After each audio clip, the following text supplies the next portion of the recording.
Sejam bem-vindos. Vamos dar início aí ao nosso curso de Lógica de Programação. Espero que vocês gostem. Vamos lá, vamos começar.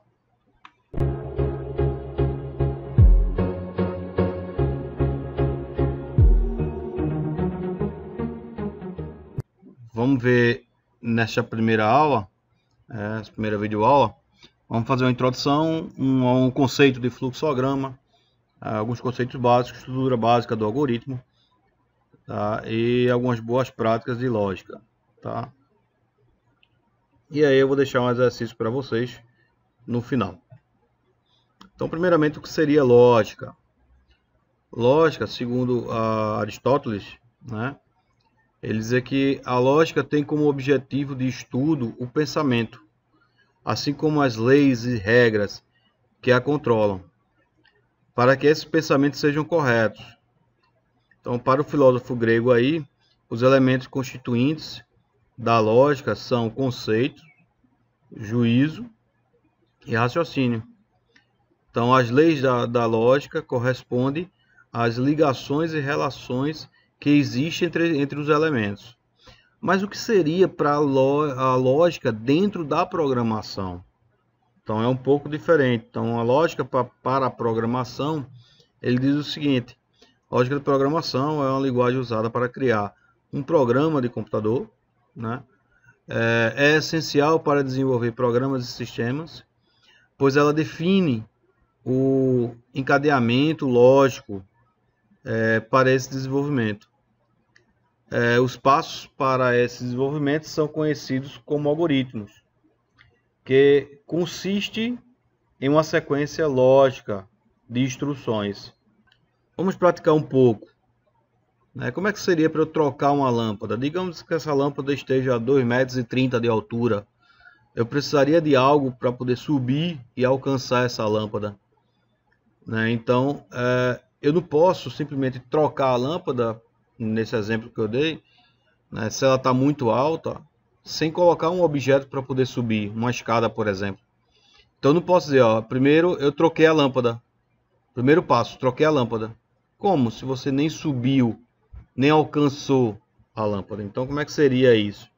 Então, uma sequência que eu fiz aqui foi pegar a nova lâmpada, pegar uma escada,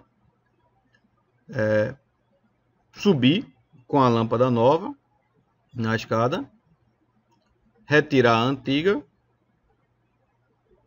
colocar a nova lâmpada, descer da escada e testar. Bom, até o passo 5, tá? Até esse passo 5 aqui, eu já atingi, quando eu cheguei aqui, quando eu executei isso aqui, eu troquei a lâmpada. Então, se eu coloquei a lâmpada nova, eu poderia ter parado aqui. Esses outros passos podem ser desnecessários ou não, tá? Por quê? Porque dependendo da solução do problema que você está dando, você pode ter passos a mais a seguir ou não. Então, isso depende da solução que você está dando para o problema que você tem. Então, o grau de detalhamento de um algoritmo pode ou não ser indispensável no desenvolvimento de um algoritmo. Tudo depende da situação que deverá ser muito bem analisada pelo programador. A experiência do programador também reflete diretamente na lógica mais apurada, uma lógica mais refinada, tá? Se preocupando com vários tipos de erro. Então, isso quando o programador, o desenvolvedor, ele se preocupa muito com possíveis erros, isso é porque ele tem já uma boa experiência. Então, você só vai adquirir essa experiência praticando, fazendo, desenvolvendo, criando códigos. Então, para poder padronizar o nosso curso, a gente vai estar utilizando o pseudocódigo, tá? Que vai ser no Visual G. Eu vou deixar disponível para vocês o link onde vocês podem estar baixando, para vocês utilizarem nos exemplos que a gente vai estar disponibilizando também para vocês posteriormente. E pseudocódigo, o que seria pseudocódigo aí? Nada mais do que utilizamos regras aí para criar um algoritmo. Então, pseudocódigo é um falso código, mas na essência da palavra. Mas são regras, né? Tem regras também no pseudocódigo, não tão rígidas, são um pouco mais flexíveis, em português, tá? Que a gente utiliza para poder a gente desenvolver a lógica de programação, tá? E não desenvolver a programação em si, a criação de programas. A gente vai desenvolver a lógica. Esse curso aqui foi montado no propósito de o aluno conseguir apurar mais, de ter mais a essência da lógica, para poder, quando ele for programar, ele ter uma certa facilidade, digamos assim. Então, esse pseudocódigo ele é independente da linguagem. Você vai usar Java, você vai usar um .NET, um C++, um Python, não importa qual a linguagem que você vai estar usando. A lógica, o pseudocódigo serve para isso. É independente da linguagem que você esteja usando, você vai estar estudando a lógica de programação.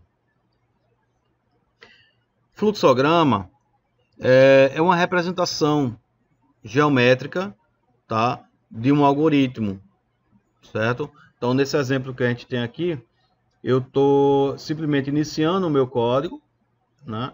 Eu vou ler aqui para vocês, né? Como é que seria? Seria o início do código. Esse lay aqui eu estou recebendo do usuário duas notas, ou dois números, né, no caso, o número 1 e o número 2, são duas variáveis. Posteriormente a gente vai ver o que é isso. Essas duas variáveis ele está se somando e fazendo uma média aritmética delas e guardando na variável média. Aqui embaixo, nesse item, ele está verificando o seguinte: a média, que o valor que está aqui nessa média for maior ou igual a 7, se isso for verdade, se for sim, ele vem para cá e diz que o aluno está aprovado. Se ele teve uma nota inferior a 7, ele vai para não, e o aluno foi reprovado e ele encerra o programa. Então, essa é uma outra forma de eu estar representando o meu algoritmo de uma forma mais fácil de visualizar, sem ser por código, tá? Então, alguns conceitos que a gente precisa entender um pouquinho para poder a gente compreender melhor a programação. Então, o que seria a linguagem de programação? São comandos específicos utilizados para o ser humano programar, né, o computador, para que seja executado algumas tarefas específicas, que é dividida em duas categorias: linguagem de baixo nível e linguagem de alto nível. A linguagem de baixo nível é a linguagem de máquina, né, é a linguagem que o computador entende, que é o binário, tá? A linguagem de alto nível é a linguagem que nós entendemos, é a sintaxe da linguagem, são os códigos, tá? São os comandos que a gente consegue entender e interpretar facilmente, tá? E aí, para poder o computador compreender, ele precisa utilizar aí um ou outro, no caso, né? Seriam os compiladores e os interpretadores, certo? Que aí, ó, antes de chegar nos compiladores e nos interpretadores, essa passagem da linguagem de alto nível para de baixo nível é o programa-fonte que faz. Então, que é a passagem ou a tradução do algoritmo para a linguagem que o computador entende, que é a de baixo nível. Então, cada linguagem possui uma característica particular, como símbolos, palavras específicas, são as palavras reservadas, e devem ser respeitado isso, tá? E aí, após a passagem do programa-fonte, ele vai por dois caminhos. Ou ele vem para os compiladores ou para os interpretadores. Então, se a linguagem for uma linguagem compilada, que gera um executável posteriormente, a sua tradução de linguagem de alto nível para baixo, ela é chamada de compiladores. Então, após fazer a tradução do programa, né, ele cria um executável, tipo um executável feito o Word, o arquivo do Word, não o arquivo do Word em si, mas um executável, um exe, tá? Por exemplo, interpretadores, ele vai, após essa tradução, né, após a execução do programa-fonte, transformar a linguagem de alto nível para baixo nível, ele é executado dentro do próprio ambiente de programação. E ele vai lendo linha por linha. Cada vez que ele está executando a cada linha. Tá? Então, esses são os interpretadores. Um outro conceito que a gente tem que entender dentro da lógica de programação, né, os 3 conceitos no caso, é entrada, processamento e saída. Então, eu não posso, se eu for fazer uma impressão de um resultado, de uma média, eu não posso imprimir na tela a média sem antes ter recebido as notas ou muito menos ter processado a média dela, né? Ter feito a média.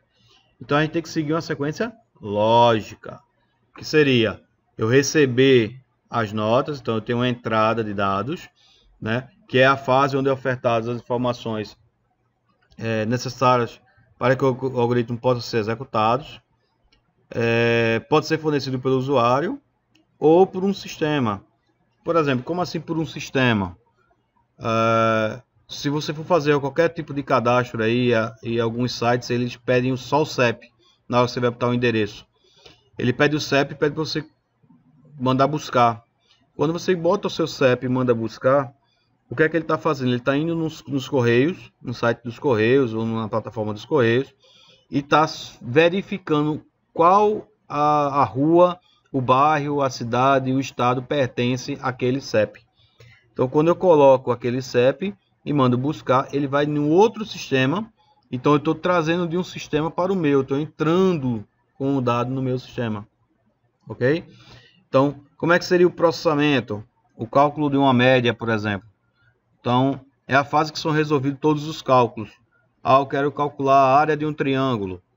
Então, eu recebi a base e a altura do triângulo e fez o cálculo. Fez fazer o cálculo para descobrir qual é a área. Essa conta é dada como processamento. E como é que seria a saída de dados? Após eu fazer o cálculo da área, eu simplesmente imprimo o resultado na tela. Então, isso é a saída de dados. Então, a estrutura básica aí do algoritmo que a gente vai estar trabalhando, a gente vai identificar algumas coisas. Por exemplo, todo algoritmo dentro do Visual G, ele começa com a palavra algoritmo, tá? E é dado um nome para ele, né? Então, não é aconselhável você colocar espaço nesse nome. Você algoritmo e dá um nome para ele. A gente vai ver posteriormente como é que é essa estrutura. E é interessante esse nome também ser sugestivo ao que o algoritmo está fazendo, tá? Para poder facilitar a sua vida posteriormente, quando você estiver dando uma manutenção no teu código. Outros comandos que são utilizados é o escreva e o leia. O escreva é um comando que vai imprimir na tela o que está entre as aspas. Já o leia, ele vai receber do usuário algum dado. Então, o usuário vai escrever alguma coisa e a gente vai estar recebendo e guardando em variáveis. Todo programa, como ele está citando aqui, ó, todo programa possui variáveis que devem ser declaradas. Tá? A gente vai ver, tem umas boas práticas também na parte de declaração de variáveis. Tá? Fica bem atento a isso aí quando vocês forem ver na próxima videoaula. Então, essa é uma estrutura básica de um algoritmo. Então, aqui eu tenho o nome algoritmo, né, iniciando, entre aspas duplas, eu estou colocando o nome que esse algoritmo está fazendo. Ele está a soma de 2 números. Aqui eu vou meu bloco de declaração de variáveis. Nas próximas videoaulas a gente vai estar vendo também quais são os tipos de variáveis que temos. Tá? Nesse exemplo aqui, eu declarei uma variável número 1, número 2, soma do tipo inteiro. Aqui é o início do meu bloco de comandos. Então, vê as palavras que estão em destaque aqui em negrito, elas são palavras reservadas e não podem ser utilizadas para outro fim. Tem que ser utilizado para... Então, o escreva aqui, ele vai imprimir na tela o que está entre aspas duplas. Então, a estrutura é essa. Escreva, abre parênteses, abre aspas, eu coloco o texto que eu quero que o usuário veja, fecho as aspas e fecho parênteses. O leia, eu vou estar recebendo do usuário alguma coisa. Quando eu estou recebendo do usuário, eu simplesmente coloco o nome da variável que vai guardar essa informação que ele está me dando. Aqui eu repeti o processo, tá? Eu estou escrevendo, imprimindo na tela, pedindo outro número e lendo o número. Nesse outro campo aqui, então isso aqui são entrada de dados, tá? Aqui seria o processamento, seria a soma dos números e guardado nessa outra variável. Então eu estou somando o número 1 mais o número 2, o valor que está guardado nessas variáveis, e atribuindo a soma.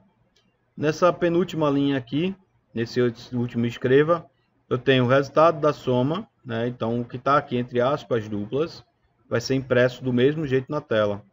Quando eu tenho uma vírgula aqui e o nome de uma variável, ele imprime o conteúdo que está guardado na variável. Tá? Ele não vai imprimir o nome soma, e sim o valor que está guardado lá. E por fim, eu encerro meu algoritmo. Porque toda estrutura, toda classe, todo algoritmo tem um início e tem que ter um final para ele. Então, boas práticas aí. Antes de começar a fazer um algoritmo, analise o que deve ser feito, né? A leitura e a compreensão do enunciado é um ponto inicial de resolução do algoritmo ou do problema. Então, quando uma pessoa, ou você tem uma situação, um problema que você está fazendo, tentando resolver, né, está lendo um problema, a interpretação e entendimento desse enunciado é crucial para você conseguir resolver de forma adequada a solução para ele, tá? Então, seja ele como você esteja pegando, alguém está te dizendo qual é o problema dele, você está analisando, né, esse problema aí, dando uma solução. Então, a compreensão é fundamental. Espero que vocês tenham gostado. Até a próxima videoaula.